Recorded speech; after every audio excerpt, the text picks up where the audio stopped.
BetOnline is the world's most trusted betting platform and your number one source for online betting. From the earliest odds to in-game live betting, BetOnline provides you with all the action and the ability to watch the games as they happen.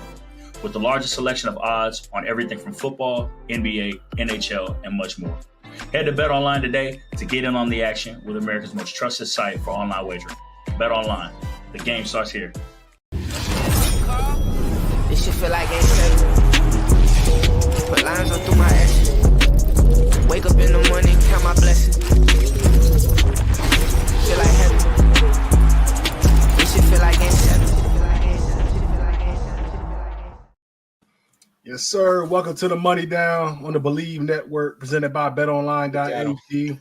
Man, hype. We'll eventually, talk about his Rams. We'll get into that game in a little bit, but first things first. Since the last time we recorded, obviously Jerod Mayo got fired. The Patriots hired Mike Vrabel. I mean, that was pretty much expected. I think that's what everybody saw coming. Yeah. Look, I think it's a good hire. Obviously, if you're going to move on from Mayo, I think Mike Vrabel is probably the guy, for the job, the guy who's been there, the guy who's coaching this league. He's had some success in Tennessee, got pretty far with some probably, not the most talented teams in Tennessee as well. He took them to AFC Championship and whatnot. So I think he's a good hire. He's going to instill culture. He's going to have, a similar type structure, kind of like Bill Belichick, where he's going to make sure the players are held accountable. The team meetings will be similar. I wasn't in the building when Jerod was there as far as team meetings.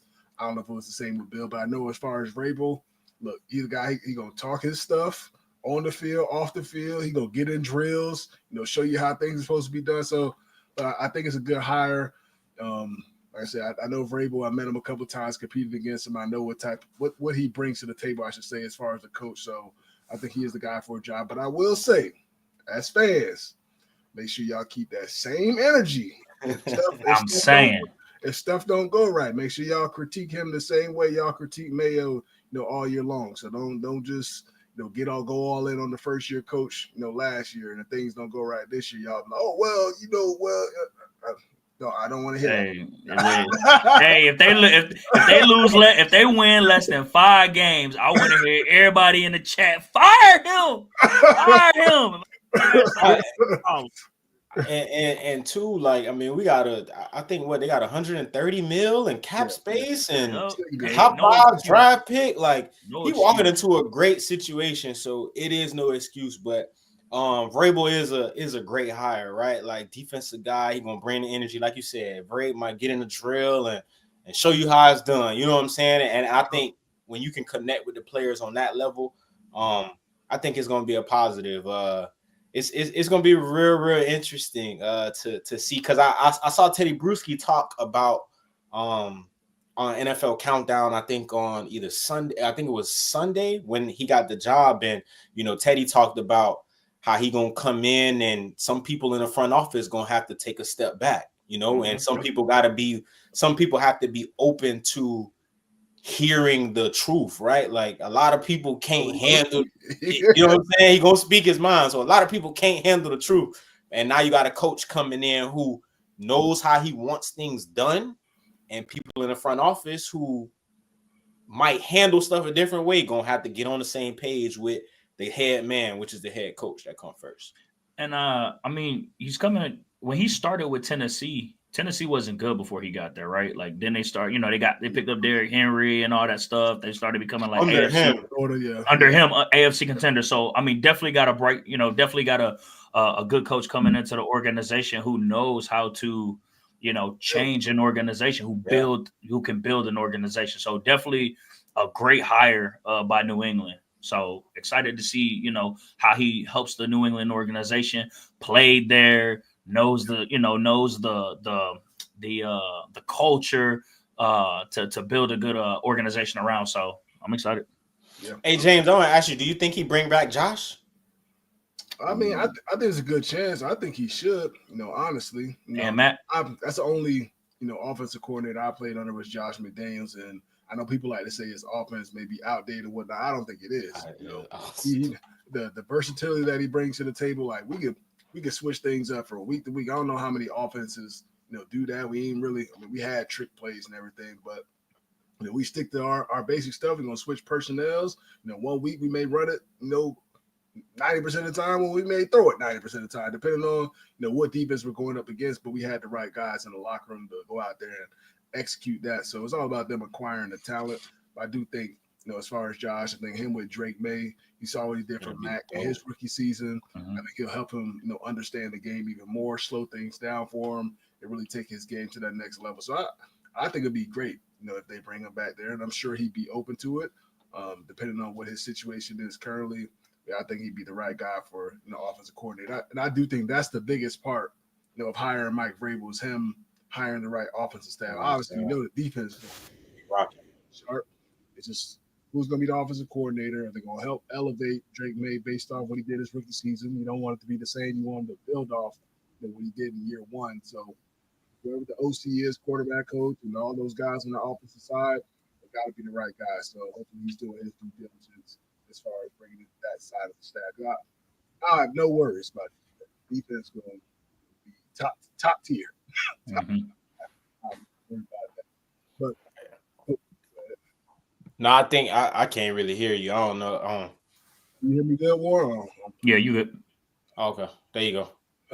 So we'll switch the page to Wildcard weekend. We'll start with, he's so excited. The Rams defeated the Vikings. Which, hey, boys came to play. I picked the Vikings to win the game. The Rams, they came. You did. I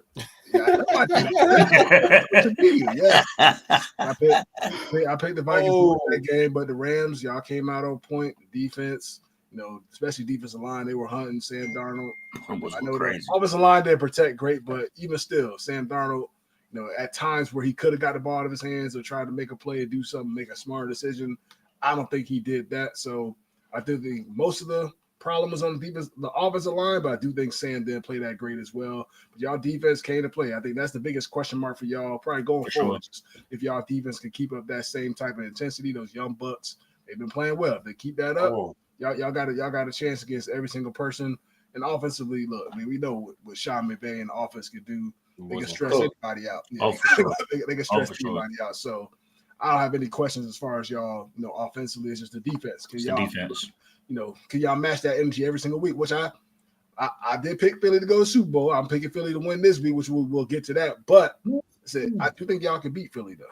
I know we can. Especially based on what they did, this past week. Damn, he a little. He think they win a Super Bowl every year. I know what y'all take. We'll go to Warren Force. What was your takeaway? No, go to Breeze first. I'll put the icing on the cake. You know what I'm saying? Go ahead, Breeze. Nah, great performance, bro, by that D line, man. I ain't know how you say his name. Verse. I just don't want to. Yeah, Jay Verse. Like, bro, for him to be a rookie and to be a Pro Bowler and to go out there and see him play on one in the game where it's a must-have against a team that, honestly, right, like a lot of people mid-year was kind of picking Minnesota to be that team to beat. Them in Detroit was like pretty much neck and neck. So for him to go out there and that whole D-line to just pretty much control that game, their defense in the back end played super, super solid. But what that D-line was able to do, if they can, bring that energy to Philly, I think Philly gonna have some real issues because I've been on the record to say like it's so hard to stop that McVay offense when they clicking, right? Like if you get Stafford on his A game, it's really, really hard to stop Puka on the outside. And I just feel like we haven't even really got the chance to even see Coop really turn it up, which this is gonna be a week where I think Coop is going to be a lot more involved. But if you sit in zone, Stafford going to eat that apart. It's that defense. If that defense come with that same energy that they came with this past weekend, I think Jalen gonna have some real issues because again, like I think like we've all been saying, Jalen and Lamar, not saying they can't throw the rock because they can, but if you gonna hang your hat on one thing you need to take away and make them beat you by, and if they do it, you live by it, is them beating you through the air. So I think we got a good one on Saturday when they play the Saturday or Sunday. I don't know. Yeah. No, I mean, y'all know what I'm gonna say. I'm gonna keep it calm. I'm gonna wait till we win the Super Bowl, then I'm gonna crash out. But hey, B, hey, Braylon, hey, let them know. We've been telling them all year. Started winning. Oh, and now we here. Nah, but Fredo. I mean, I think, bro, it was a great game from start to finish. I mean, like you said, when Matt Stafford's on, he is on, bro. And he started the game hot, finished the game hot. You know, being able to establish the run game, you know, on the defensive side of the ball. Yeah. On the defensive side of the ball, you know, them dogs up front, everybody across the board. We had 9 sacks on the game. I mean, we tied the record for the most sacks in a playoff game. Yeah. I mean, but we got to keep that energy going into Philly. We know what Philly is. Philly's gonna be a hard team to beat. They're gonna have to run the ball, right? That's what they beat us with the first time we played them, and that's something that we've struggled with here and there is being able to stop the run. We did very good against that. We did very good against the run in Minnesota. So just got to continue to keep that momentum. Like I said, don't be here, new week, but hey, we got a chance. I mean, on the offensive side of the ball, ain't no questions. We can move the ball, we can score, we can shoot out with just about anybody. We just need the young guys on the defensive side to continue to bring that energy, that hunger, that chase that we saw this past Monday. Yeah. Dope hostile environment too, right? Yeah. Like I wonder, like it's a lot that I'm looking forward to seeing how the Rams react to. I'm sure it's going to be cold, right? Coming from a dome and on the West Coast. Going to the East Coast and playing in some of that cold weather, hostile environment, man. Philly might be one of the most disrespectful places to ever play in. I'm sure James could tell you guys, but it's gonna be a good game. Sure, but the Rams are a team of destiny this season. I'm gonna leave it at that. To you, y'all always. I mean, it would make sense. Hey, with everything that's going on in LA, I mean, that would be dope, man. I'm gonna also throw this out there. They playing with a different look. Like, yeah. I'm gonna also throw this out there. Don't be upset. Don't be in my DMs. Like, I'm ahead and all that stuff. But Puka top 3. All right, here you go. On to the next game. The Texans defeated the Chargers in the first matchup of the playoffs. Turn the page on that comment. In that game, I picked the Chargers to win that one. I was shocked. Hey, Texans came to play. Defense came to play. They started feeding Joe Mix, and Joe Mix started eating in that second half. I mean, I think that's the only chance really for Houston is that Joe Mix is going to have to continue to toe that rock, and their defense is going to have to hold it on the other side of the ball. I don't know if I guess I obviously respect C.J. Stroud and their passing game, but I don't know about their offensive line as far as protecting them and them doing what they were doing, last season as far as him throwing the ball over the yard. But nevertheless, thought it was an impressive performance for them, as a team. I doubted them, based on the way they performed, all year long. It was kind of questionable. I thought they'd be one and done in the playoffs, but just so happened to beat them Chargers. I do think the Chargers, made a lot farther than what I expected for them, early on in the season, a new coach and everything, not really a strong receiving core. I know Ladd McConkey balled out. Quentin Johnson played a little bit better, but as far as quarterback play, Justin had another tough performance, in the playoff game. And, there's some people like, Sam Acho like to call him a social media quarterback, but I do think Sam got to cut that shit out. He got to cut that out. He tripping. But I do think he needs to perform better in those big moments. I'm sure next year they'll have a better core around him as far as a receiving coach, and I think that will help, him elevate his play, in those moments. I do think there'll be a team that's going to be, right there in the thick of things, going forward, based off the way that Harbaugh coaches. I don't know what y'all took away from that game.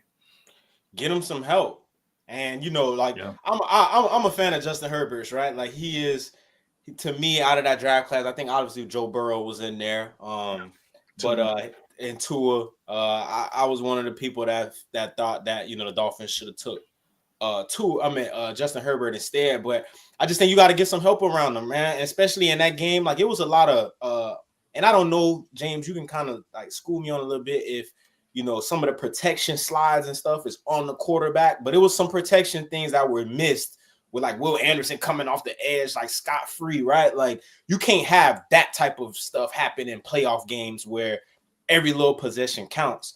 I just think, bro, with McConkley and then I'm going blank on his name. He always dropped the ball.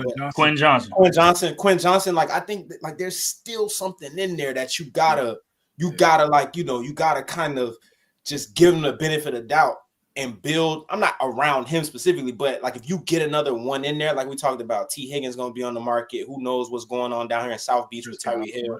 Chris, I didn't even think about that. Chris Godwin, and Chris Godwin would fit perfect in a system like that with a quarterback like Justin. I just think you got to get him more help. But to be calling him a social media quarterback and stuff, I just think it's wild. Don't get me wrong, he has some throws. I want to say the second pick wasn't on him. You know what I'm saying? Like some of that stuff. So I just think they gotta fix a tad bit of the offensive issues, and they'll be right back in the mix of everything. Yeah, as far as the protection issues that you was talking about, I think it just depends on from team to team. Some teams and some offenses, the offensive line controls the protections, and then some teams and an offense, the quarterback controls it. I know in New England, Tom and the quarterback controlled it.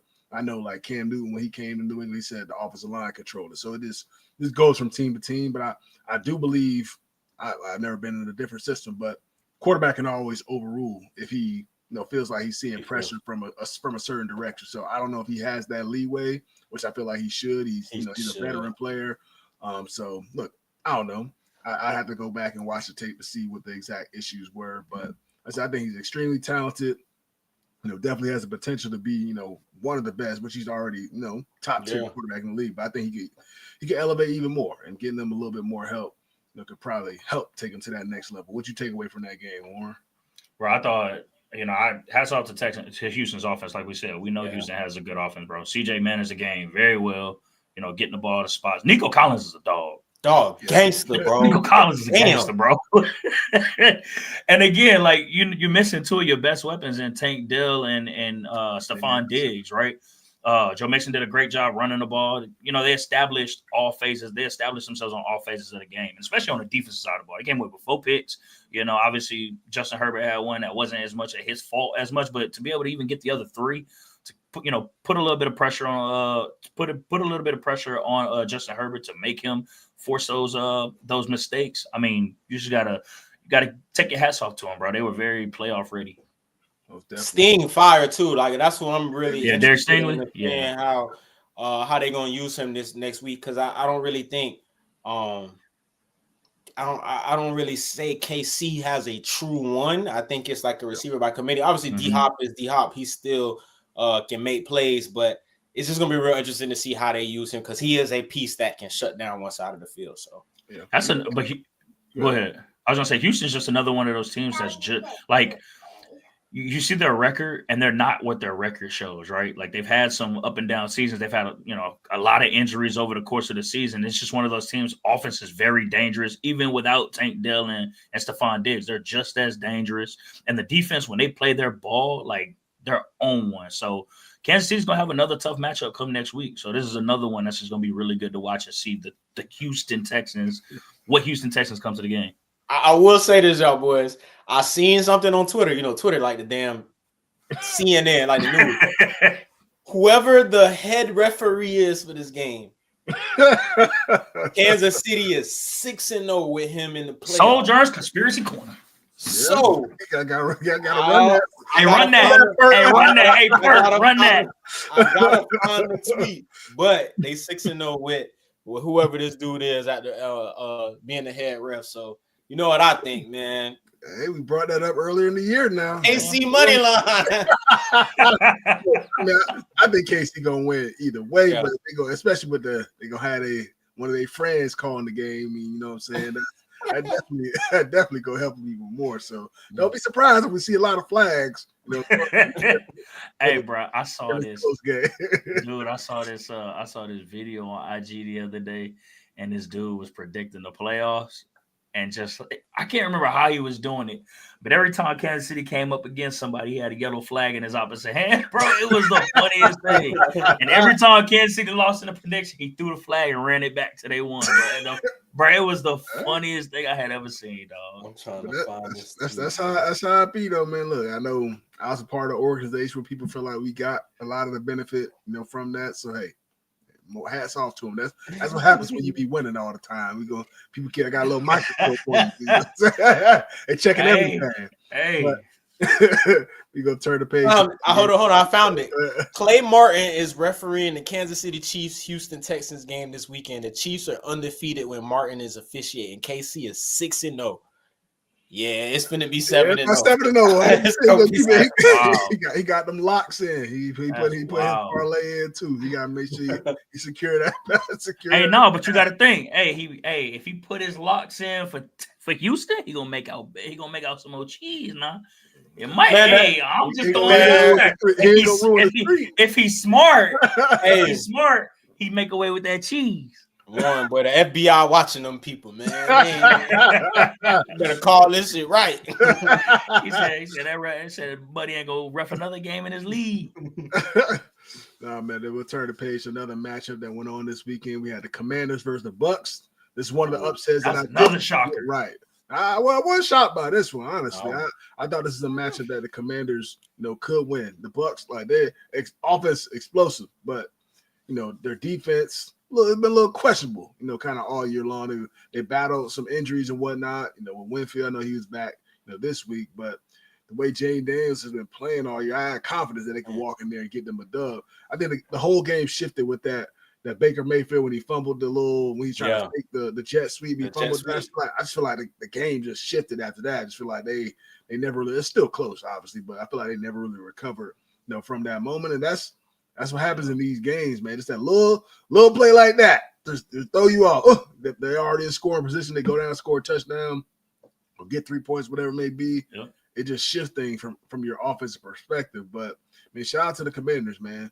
Go on the road, getting the dub, rookie quarterback, first-year head coach, all that, where the odds were, kind of really stacked against you. They have some veteran players in there like Bobby Wagner on the defensive side of the ball. But, yeah, man, thought it was impressive from the Commanders with their quarterback and everything. I don't know what y'all took away from that game. I got to throw it in there. I seen Bake drop the shoulder on Bobby, too. Hey, you saw that, now? I was like, oh, shit. What you say, James? Wake him up. Wake him up. Hey, Bobby. All right, now. I think super dope to see a rookie of that caliber going to a hostile environment. Like if you've seen and you watched the game, Tampa looked like it was packed and it was rocking. Yeah. To see him go in there and play calm, cool, and collected and kind of really manage that whole game. Shout out to Cliff, too, for calling the game and trusting him. I think they went for it twice on 4th down, right? Where in these type of games, we always be screaming, take the points. I don't care if it's 4th and 1 from the 1 yard line or whatever the case is. Like any little points that you can get matter. But I think if he's able to go in there, and I don't know if it's a stretch saying they can beat Detroit, but if he plays the way that he played this past weekend, and somebody, if he played this weekend and is able to extend the plays with his legs and keep the chains moving, I think he gonna put a lot of pressure and stress on Detroit. Yeah.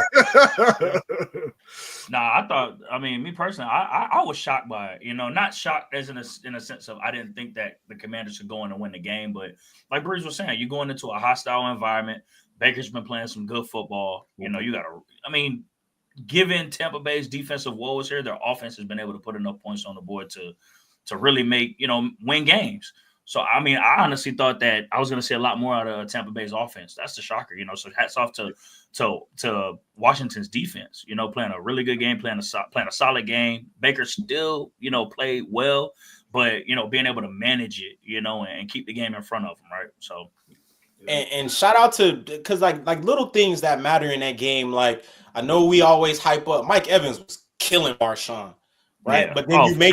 But then you make the adjustment, which is kind of like a New England thing. They started in New England, right? You move your best corner to the second receiver, kind of have him X him out, and then we double team or shade or whatever the case is. And that kind of was a difference, right? Well, once they made that move, kind of eliminated Mike out of the picture. Now you just had to get that one play that we talked about. And that play came from the momentum shift was on the fake jet sweep or whatever, them fumbling the ball. And that was that was it after that. Mm-hmm. It was definitely tough. And then we also had the Bills. They beat the Broncos. Looked like the Broncos were gonna come out, be on fire. They scored first drive. I'm like, we sent Pert the text, like, about to be on. That was it. You know what I'm saying? You know what I'm saying? Hey. Yeah. You go ahead. He cut out, but you go ahead, so. Nah, that joint reminded me of when y'all played. Oh, that joint reminded me when y'all played New England. When y'all played, I mean, not New England, when y'all played the Chargers in the playoffs. Keenan Allen. And with Keenan Allen. And again, I made that same face like, oh, it's going to be a long day. Boy, it's a shutout after that. So shout out to the Bills, man. That was a great performance. Cook, bro.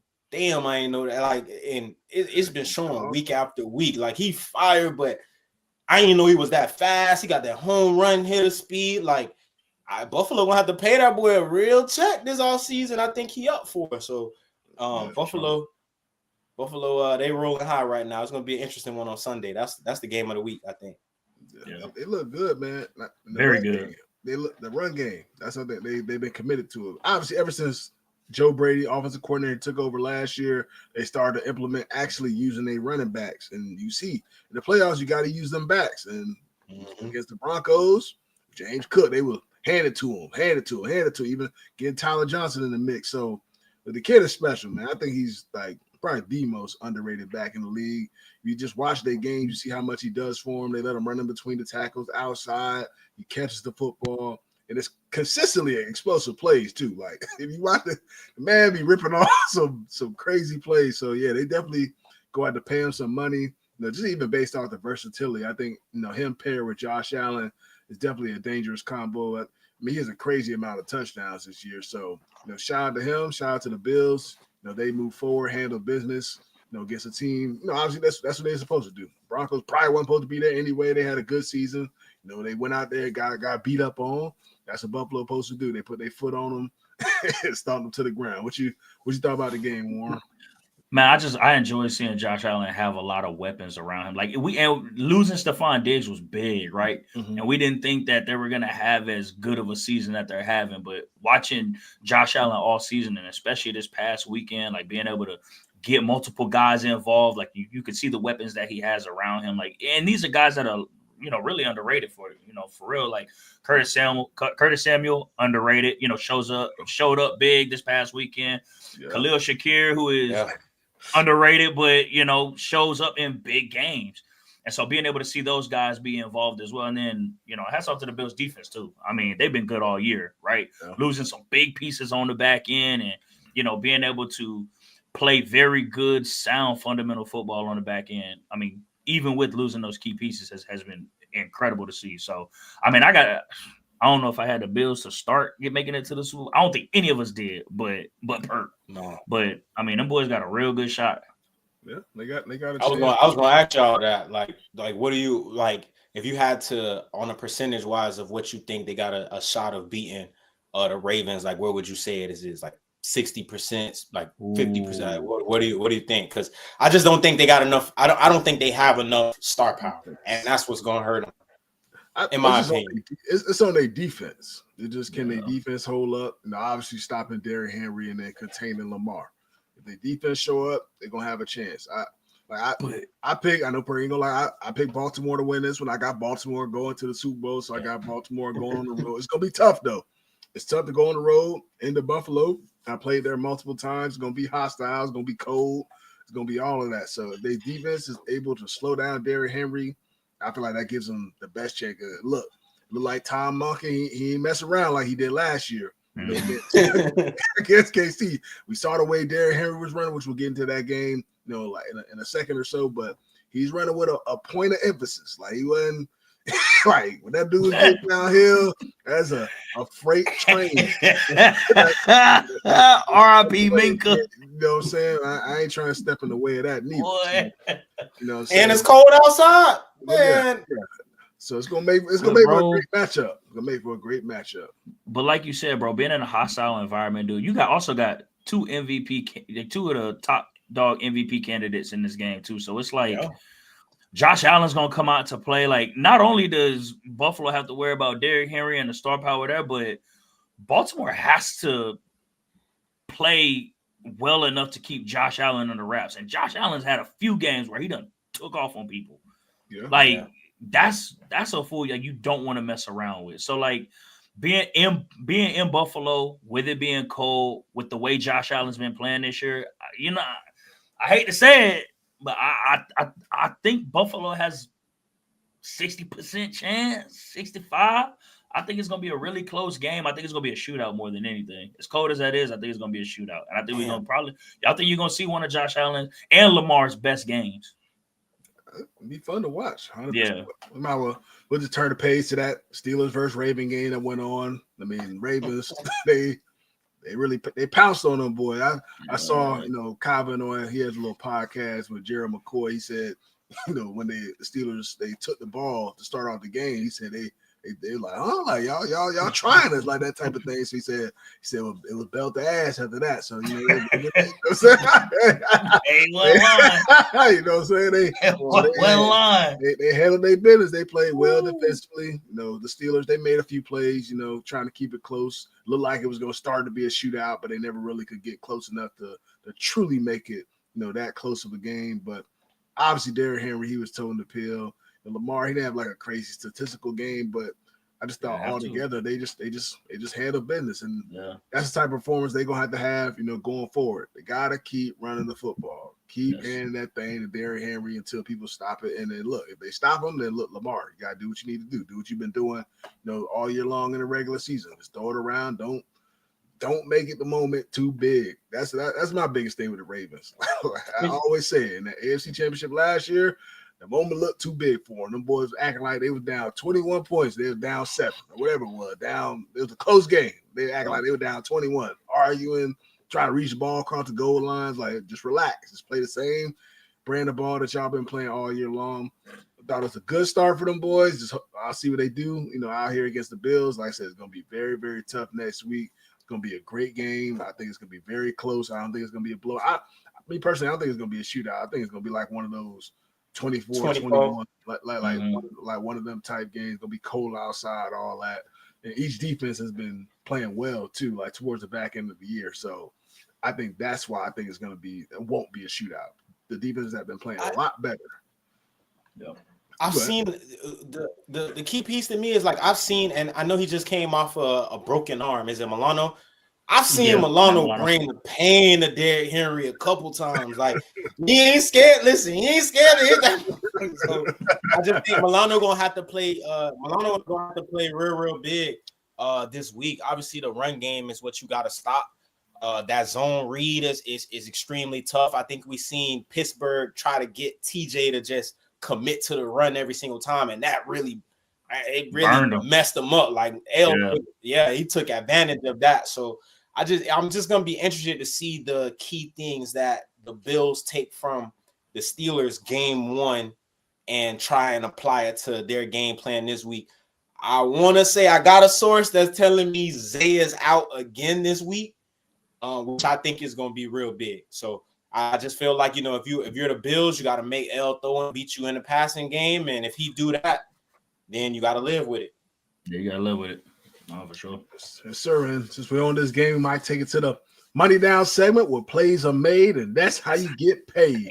We're going to take you out to Baltimore. This dude, Derrick Henry, man, he back at it again with this stiff arm, man. It started back at their own 5-yard line. Now they snap it here on a direct snap to Henry. Off to the races he goes. Sniffing his way to the 11-yard line. Yo, you wild, dog. Hey, had to send that boy Mika. They played together at Bama, so hey, that's Bama. I ain't gonna lie, fam. I gotta say something to you after that, like, bro, come on, like. Hey, man. Damn, it's like I get it. We got a bump after that. I get it, but damn, like the stiff arm was like they trying to punch him. Like, I'm gonna be honest with you, bro. If you run that clip, he didn't have to do that because he kind of slowed up. All he had to do was normal stiff arm him, get to the sideline and get missing. He ain't have to do all that now. I honestly think he missed. Like, I don't think he was trying to mush him in the face. I thought he was bro. You trying to push him in the chest. Bro. Stop. Hey, you remember them? What they call them? Rock'em Sock'em Robot song? My dog had a full extension from his shoulder, bro. Hey, dog. He wanted to Warren, and then after, bro, he tried to stiff arm again. Like he tried to for sure. For sure. He wanted to finish the job in the arms of the angels. Boy, fly away. Gosh, dog. They should get you there. Shoot. While we here too, we might as well get to the social standout too. After the Steelers were eliminated after this game, news broke. I'm pretty sure it was today that George Pickens showed up an hour and 25 minutes before kickoff on the Christmas Day game against the Kansas City Chiefs. And look, honestly, we know some people that have been within this organization. We've heard, different things about guys that have been on this team. So this ain't nothing new really to us. Life. You know what I'm saying? But this is crazy to me, man. For George, obviously, everybody already thinks probably certain ways, about you, outside of the building that don't even see this type of stuff that's happening now that it's broken everything. But it's just like, come on, George, man. An hour and 25 minutes before kickoff, they already announced the inactives. They should have put you inactive, honestly. If he played for Bill Belichick, he for sure would have been inactive. You wouldn't have been able to pull up to the game at all. But Mike Tomlin, he's letting it slide though. I think that's a little bit of an issue to me. I respect Mike Tomlin, as a coach and everything. But if I'm a coach and a dude show up an hour and 25 minutes before kickoff, you're not playing. I don't know how. Obviously, he's a very important piece to the offense. They need him probably to go out there and win, but you got to hold these dudes accountable. You let it slide. Once or twice, then it's gonna keep happening. He gonna keep doing stuff like that. So, you go ahead. And he a young dude too. And Breeze always saying these YNs be acting different. So if you allow it to happen now, bro, it's gonna become a habit. Because he's a great player, right? I mean, he ain't done a whole ton yet. This is only his second year, but as he continues to progress and get better, and you continue to feed him the rock, and he continues to, be, possibly one of the top receivers in the league, like that mindset's gonna continue to set in, and he's gonna continue to do whatever the F he wants to do. And so you got to be able to get that crap stopped now, because that's cancerous to the locker room. Fam, it ain't no stopping it. He already been on 10 since the beginning of the season, bro. It was a couple weeks ago. We was doing Stone Cold Steve Austin Stunner, finishing moves on players, playing WWE out there. Then you seen the interview with the reporter was like, you and Russ not on the same page. He got mad about that and just turned and walked away from the interview. This, which just came out after the playoff game, he was like, he ain't see no improvement. No improvement, yeah. Bro, you gotta let him ride. He doing whatever the hell he want, bro. At this point, you either gonna deal with it, bro. It's like dating, bro. You either gonna deal with it or you gonna let her go. Like you gotta figure out which one best for your mental, bro. Yeah, it's tough, man. I mean, obviously, I think he need to change the scenery, and hopefully, he go to a place where he's gonna go, James. I don't know, but send him to a place that's gonna hold him accountable. Shoot, I mean, I think that's what. Look, obviously, is. Send him to New England. Yeah, send him there. I mean, hey, he don't want to go there. That's the last place he want to go. I mean, that's where he need to go, though. Honestly, he need to go somewhere like that where ain't nobody gonna take nothing from. Like you gonna show up late, you gonna do this and that. Hey, we gonna move on from you. So, look, man, George, you go ahead. I'm interested because it's like, bro, they got OGs on that defensive side of the ball. Like, it's certain teams where people gonna check that shit. Yeah. And I'm just surprised that, you know what I'm saying? Like knowing how passionate TJ is, knowing how passionate Cam Hayward, like, it's just certain people that I just figured would check it. And I'm sure maybe they've attempted, but it just probably crashing out a lot of room. But the thing is, like, as we know, like we've heard, like this has been a thing within the organization for some time now. So you know what I'm saying? So look, the boys probably was like, it's whatever. We've seen this movie 1,000 times already. So it's what it is. As long as you go out there and perform, like we ain't really tripping. So that's what I say, that stuff gotta be nipped in the bud early in order for it to happen. Go ahead. Like that's my thing, right? AB was the ultimate do whatever the hell he want, right? But AB been 4-5 time all first two, like some of that stuff you just got to let, like you just got to look at him like, bro, what you doing? I don't think George there yet. No, potential, not even close. Potential, yeah, but not even close. Potential to be, but were you just doing what the hell you want? Like, nah, you ain't there yet. Nah. Yeah, man. Damn. Well, look into the last game real quick from Wildcard weekend. We had the Eagles versus the Packers. Eagles, I think they escaped in this victory. Honestly, I think they escaped in this one. I think I got to give credit to the Packers here, especially with Romeo Doubs going down, going to the game without Christian Watson, and they were able to, compete pretty hard. Josh Jacobs running tough, running physical, and really kept them in the game. I know Jordan Love, he didn't play, the greatest, but overall, I thought their team competed hard to try to, make this game tough all the way, through, the whistle at the end of the game. So I got to give a ton of credit to the Packers. Then they got a bright future going forward. Then they need a little bit more help, probably. Offensively, defense, they look like they pretty solid. But I did see a little post, with Devontae Adams saying it looked like they need a veteran receiver over there. So hey, do whatever y'all can to get Devontae Adams back over there. I think him and Jordan Love could be a special connection because it's been tough. I know Christian Watson's been hurt every single year. Romeo Doubs been banged up, a lot this year too. So you need a dog like on the outside to pair up with Jordan Love that's going to be available for him, all year long. I think that'll help the quarterback out because Josh Jacobs is a great addition. Great addition to that offense. So great pickup. You get a dude like Devontae Adams back on the outside, which I'm sure he'll love to be back there. I think I had some cook. They be cooking with grease. I don't know what y'all took away from that game. And I mean, you just back on the Devontae Adams piece, you get a veteran receiver and that can help your quarterback, bro. Your young quarterback and help him develop too. I mean, that's a win-win. That's a win-win for everybody. But for the game in particular, I agree with you, bro. I think Green Bay's defense played very well. Obviously, Eagles put up 22, but it wasn't pretty by any means. And I know AJ Brown hot again. They was talking about him after the game. And so I'm just saying, hey, the Rams done did some film study. They're going to try to force him the ball next week. So take advantage. You a game. We're going to be all right. Yeah, take him out the game. Shoot. Hey. Take him out the game. We're going to be all right. That's what I would do. Shoot. Yep. I don't know what you took away from that one. So, my takeaway was, bro, why didn't you give Josh the ball more, dog? Like, bro, if you keep giving him the rock and letting him roll out, he was the bright spot of the offense. Obviously, with the receivers going out with the injuries late towards the game, I just think you needed to continue to feed him the rock. And I think when you get in some of these games and you get behind too, you start feeling that pressure. You start understanding, like, man, the clock really not on your side, so you feel like you gotta air it out. But with this game, I just, if they would have kept and stuck to the ground game, it could have probably potentially ended a little bit different. Seeing that post with Devontae Adams. Devontae Adams is my favorite receiver in the NFL right now.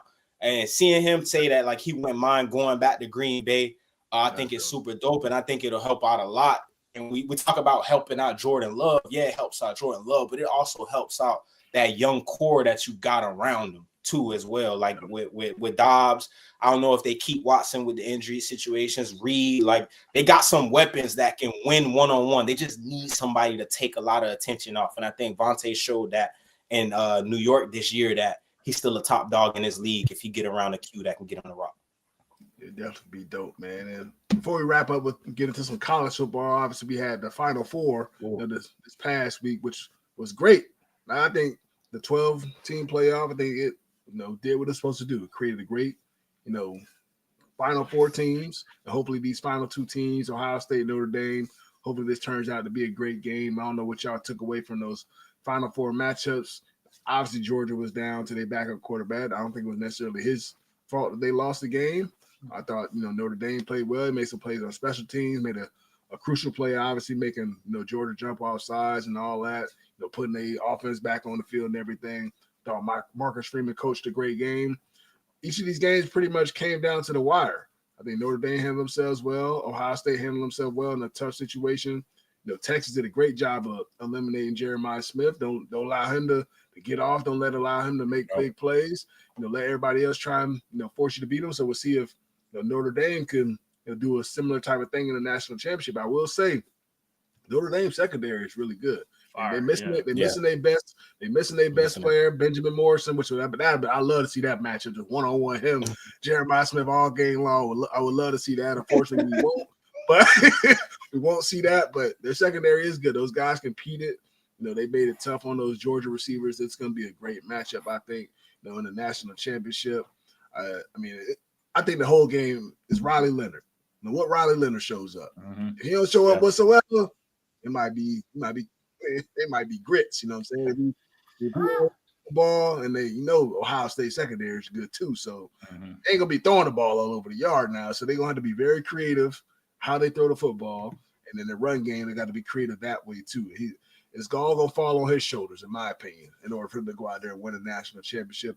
I don't know what y'all saw from the Final Four games and what y'all expect from the national championship. I was gonna say I think you got it, Warren. Go ahead. Just as much as what Riley Leonard gonna be, what Riley Leonard we're gonna get. What Will Howard are we gonna get? Again, he's put together 2 really good games so far in the playoffs, but we've also seen him be very vulnerable against some teams that he should be a lot better against, right? So it's. Well, Will Howard are we going to get in the championship game? Is he going to fold in the championship game? Is he going to continue his momentum, right? And then also they have to be able to run the ball, right? Judkins had a really good game last week. Travion Henderson had a fire game last week. He's special, bro. So you got to be able to get those 2 guys going to be able to open up the passing game. Again, you got Jeremiah Smith, so technically you ain't got to run the ball to open up the passing game for him. But just obviously to be able to keep everything working, you got to be able to run the ball. We talk about it all the time of how important it is to establish the run game. That Notre Dame's going to be wanting to run the ball, so I'm expecting both sides 30, 40 carries on the ground, something like that, just to get it established before you start putting the ball in the air. But like I said, I think Ohio State's got too many weapons. I do think Notre Dame has a very good defense, but I do see Ohio State winning this game. Yeah, I think the same thing too. Even if you take Jeremiah out of the equation, you still got Mbuka, who showed why he's a first round pick in this draft coming up against a very solid and good Texas defense. Can't forget about Tate. You already named the two monsters in the backfield. Again, it all falls on Will Howard. What's interesting to me, and James, you brought it up earlier, once the game was done and they were starting to talk about the Notre Dame and Ohio State matchup. That Notre Dame team reminds me so much of Michigan. And you've seen the struggles that Ohio State had against Michigan, right? Play solid defense, gonna be sticky in coverage, gonna make everything tough, and then on the offense side of the ball, we can beat you throwing maybe 10 or 15 attempts. Yeah. But we're gonna run this damn ball and we're gonna slow it down and put it on our side of things where we dictate what's gonna go on. So now I'm gonna be interested to see how Ryan Day and his coaching staffs get adjusted to facing a team that's gonna probably follow the same blueprint that Michigan did to beat them a couple weeks ago. But I think some people, the whole media and all that stuff, they bullied Ryan Day and that staff into basically just turning on that extra gear in this playoffs. And again, it all falls on Will Howard, how he play. If Will Howard can control his emotions, being in a Nash, he got a little grittiness to him where he like to talk shit and speak his mind, and that's dope. But this is going to be a big time matchup. If he put up with it, then Ohio State wins the Nash easily. Yeah, and honestly, I don't know if you're running the ball. I don't know if you're running the ball on that Ohio State defense like you did on Penn State. I don't see it. I think Ohio State has a much better defense than what they played, than what they saw against Penn State. Like them boys up front for Ohio State, that front seven is just as good. Yeah, it is, but Notre Dame, they gonna run it, man. They're gonna force it for sure. They're gonna run it regardless. And I think Notre Dame's offense is better than Michigan's offense. Obviously they have more explosiveness. They obviously have a better quarterback who's more mobile than the quarterback that they have in Michigan. So they don't care if we'll go 3 and out. We'll go 3 and out. We gonna keep running the ball. Yeah. You know what I'm saying? As long as our defense is able to slow the offense down, then that's gonna be the thing for me. As long as Notre Dame's defense is able to slow down Ohio State's offense, that's gonna be the biggest key. Because I know if they're able to just continuously get first downs on offense and slow this game down, so I think that favors Notre Dame. In my opinion, if they're able to run the ball effectively, I think Ohio State will start to play a little bit tight. You know, as they did against Michigan. They missing field goals. You know, they trying to force the ball down the field and this and that. They ain't able to do that. So I think it's gonna be a good matchup, though. I do think Ohio State wins this game, but I think Notre Dame's gonna make this game, you know, a lot closer than what most people think, you know, in my opinion. But that's a wrap for this Money Down podcast on the Believe Network, presented by BetOnline.ag. We appreciate you guys tuning in to the live show. Appreciate you guys tuning in all year long. And make sure y'all check out that merch too. Got some dope merch. So, get it. Come on now. Tap in. Yeah, we appreciate that. Keep liking. I don't know if y'all can hear me. I've been saying it. Double team foe. I said it. This shit feel like game 7. Put lines up through my S's. Wake up in the morning.